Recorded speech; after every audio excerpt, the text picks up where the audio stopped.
Sumagot po muli ang Presidente Duterte. Ang sabi, well, tumigil na akong paggamit ng fentanyl dahil gumaling na ako.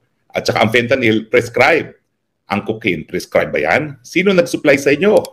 Siyempre po, lalong lumala ang word war sa panig ni Tatay Digong at ni PBBM. Pero ang Presidente Marcos, tikom naman, no? Hindi na sumagot. Ang huling sinabi niya is, I will not dignify that question nung tinanong siya tungkol doon sa aligasyon na siya daw ay drug addict.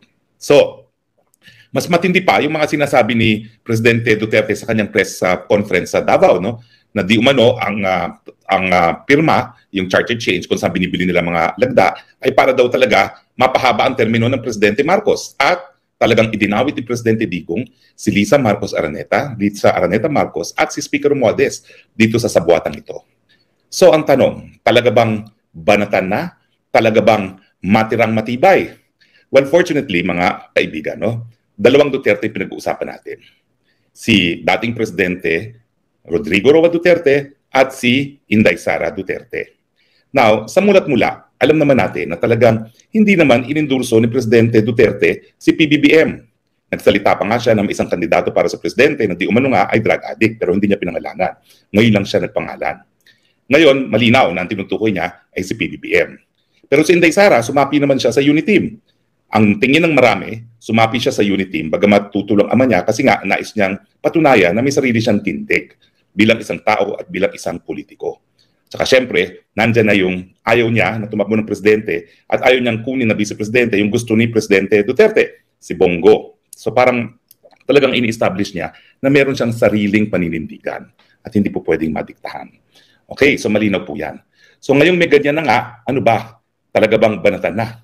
Well, sa tingin ko po, alam ni PBBM na may ibang personalidad si Sara Duterte sa kanyang ama. Sa mulat-mula naman po, malinaw sa kanya yan. Kasi hindi siya inendorso ni Presidente Duterte nung siya tumatakbo. Pero kapartner niya si Inday Sara Duterte. So sa ngayon po, naniniwala ako na habang hindi talaga nagsasalita si Inday Sara laban kay PBBM at sa akin po ang direct order ni Inday Sara, huwag atakihin si PBBM. Kaya tingnan nyo naman as much as possible. At saka hindi talaga ako matake PBBM. No? Hindi natin inaatake. At ang sabi naman ng napakalapit kay PBBM, ang order naman daw ni PBBM, protect Sara, protect Sara. Na nakita naman natin nung nagtangka ng impeachment itong si Speaker Romualdez laban kay PBB Sara. So sa tingin ko, buo pa rin yung Uniteam. Dahil yung mga principal, si PBBM at Inday Sara, nagre-respeto pa rin sa isa't isa. Pero nag-aantay sila kung sinong mauna na umatake sa isa para mabiyak na yan.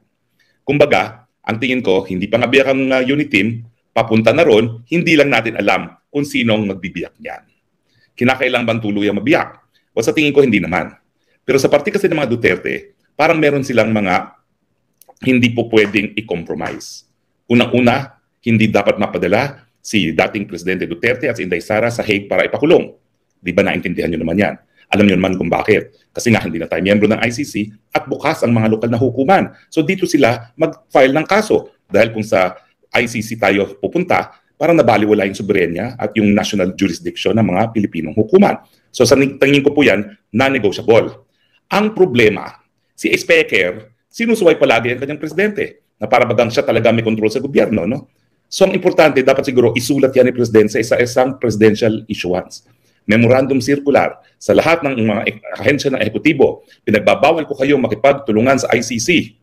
Dahil hindi na tayo miyembro at kapag tayo nakipagtulungan na hindi tayo miyembro, lalabag yan sa ating soberenya at sa ating jurisdiction. May nagsabi sa akin, para naman lalaki yan dahil parang walang isang salita ang presidente. I'm sorry, kung meron mang isang salita ang presidente, yung mga nakapaligid sa kanya, wala. So kahit anong sabihin niya, kapag dumating ang warrant of arrest at nakipagtulungan ang Department of Justice o di naman kaya ang PNP at hinuli ang presidente at ang vice-presidente, isasakayan sa eroplano at dadaliin doon sa The Hague. So kinakailangan merong in writing para merong patunay na talagang hindi dapat sumunod ang kahit sino sa ehekutibo sa order na makipagtulungan at dakipin ang dating presidente at vice-presidente. Di ba? Kung ikaw si Presidente Duterte at si BP, hindi mo ba talagang expect na isusulat man lang yan? Kasi nga, yung presidential instance, suway ng suway. Hindi nga natin alam kung kontrolado nga ni Presidente BBM ang gobyerno. So tingin ko po, non-negotiable yan. Isulat sa isang presidential issuance yung hindi pagtutulungan. Pangalawa, siyempre, yung tuluyan ng pagpigil sa pirma. Kasi paninindigan talaga ni dating Presidente Duterte, itong pirma nito ay pamamaraan para magpasasa sa mas malawak pang termino ang PBBM. At matapos ni PBBM, si Speaker na magiging Prime Minister.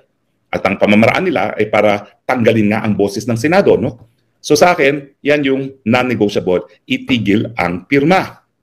At siyempre, panahon na siguro para magkita ang mga Marcos at Duterte sa less formal na sitwasyon. Kasi nakikita naman sila puro ceremonial functions na hindi na nakakapagbiruan, hindi nakakapagtawanan, gaya nung kampanya. Alam niyo po talaga, napakasaya namin ng kampanya. Talagang bungis-ngisan ng bungis-ngisan, si Inday Sara at saka si PBBM.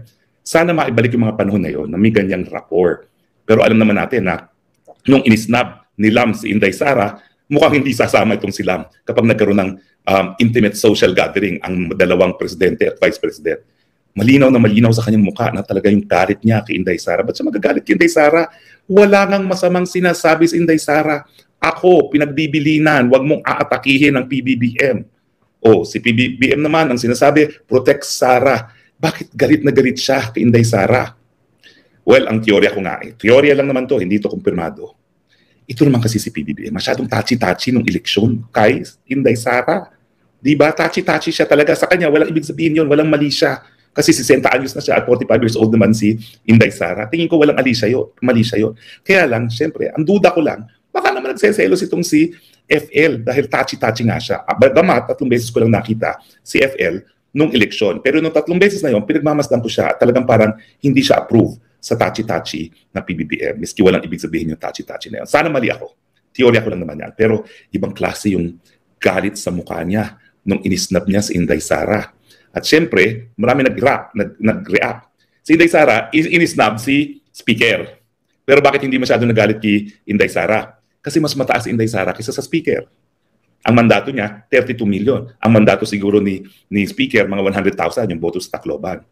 Pero pagdating kay FL, wala kasing mandato si FL. So ang reaksyon ng iba, wala ka bang respeto dun sa mandatong binigay ng taong bayan sa vice-presidente na mas malaki pa kaysa sa mandatong binigay sa presidente mismo by 1 million. So nag-react yung iba na parang hindi dapat maging just civil, maging respectful doon sa merong mandato dahil ang First Lady naman ay walang mandato.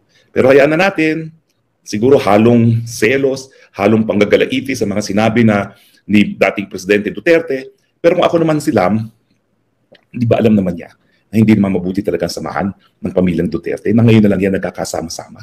So talagang iba ang paningin ni Inday Sara sa paningin ni dating Presidente Duterte. Bagamat totoo, blood is thicker than water, kaya nga nasusunod pa rin ang gusto ni Presidential Insan Speaker Martin Romualdez. Ako naman, para sa bayan, sana wag muna mabiyak. Para na akong sirang plaka. At parang ako na lang atang naniniwala na hindi mabibiyak. Ngayon pa nga lang sinasabi ko papunta na ron eh. Nag-aantay lang kung sino sa kanilang dalawa ang aatake para maging dahilan na mabiyak ng tuluyan ng unit team. Pero sa tingin ko naman, kung magagawa ito na isusulat, in writing yung non-cooperation, ititigil ang pirma at magkaroon ng pagkakataon na magkaroon ng informal socials yung mga Marcos at Duterte, tingin ko hindi naman dapat mabiyak ang samahan. Kinakailangan mag-cooperate din si FL. Kasi kung siya naman ay nakikipag-ayos yung dalawang principal at maghihimasok siya, tututol siya dahil hit na niya talagang Duterte, walang mangyayari. Not that naghihimasok si FL, pero bilang isang may asawa din po, alam ko ang influence ng asawa. Kung tututulan talaga ni FL Lam yung pag-iisa ng unit team, mabibiyak po talaga yan. Kasi hindi siya tatantanan. At yan naman po dahil may asawa din ako at karanasan ko yan, na kapag meron talagang feel na feel si Mrs., hindi kanya patutulugin hanggang hindi masunod ang gusto niya. Huwag naman sana mabiyak ang unit team. Libre naman pong mangarap. Alam ko po yan, na yan ay pangarap sa ngayon. Agree or disagree? Tingnan po natin ang ating mga viewers. Babalik na tayo sa ating time slot na Thursday at 8:45. Si 6988 Kid, hindi talaga magandang idea na awayin ang mga Duterte. Well,